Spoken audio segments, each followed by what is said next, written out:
Encadrer une fraction entre deux nombres entiers consécutifs, c'est ce que nous allons apprendre à faire dans cette vidéo que vous retrouverez sur le site monclasseurdemaths.fr.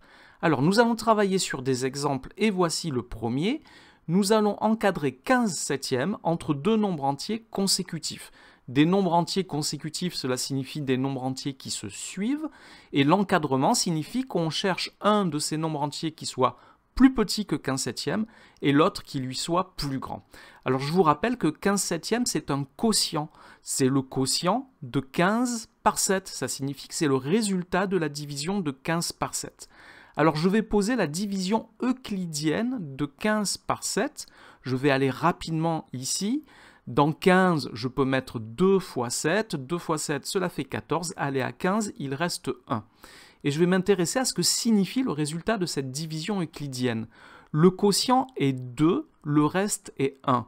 Cela signifie que le quotient de 15 par 7 est supérieur à 2, puisqu'il y a un reste qui est 1, mais que ce quotient est également inférieur à 3, puisque dans 15, je n'ai pas pu mettre 3 fois 7.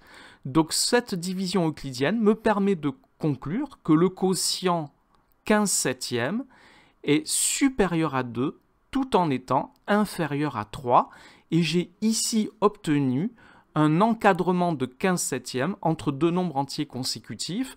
Nous lisons 15 septièmes est compris entre 2 et 3. Alors on va faire pareil avec un autre quotient, nous allons cette fois encadrer 43 neuvièmes, toujours entre deux nombres entiers et consécutifs.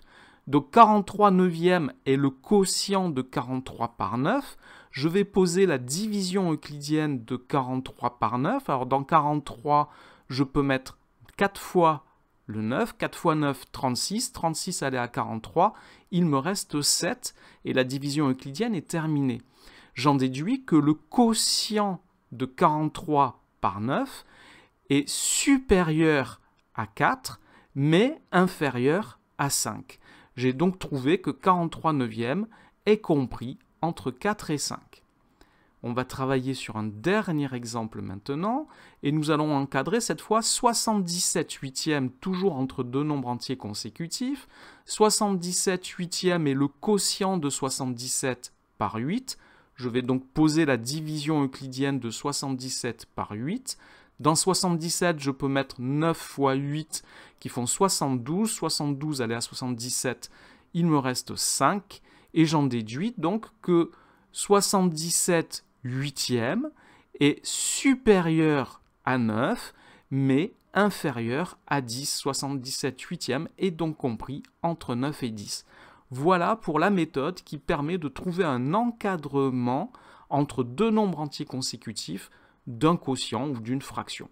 Cette vidéo est maintenant terminée. Merci de l'avoir regardée. N'oubliez pas de lui donner un j'aime et de vous abonner à la chaîne. Au revoir.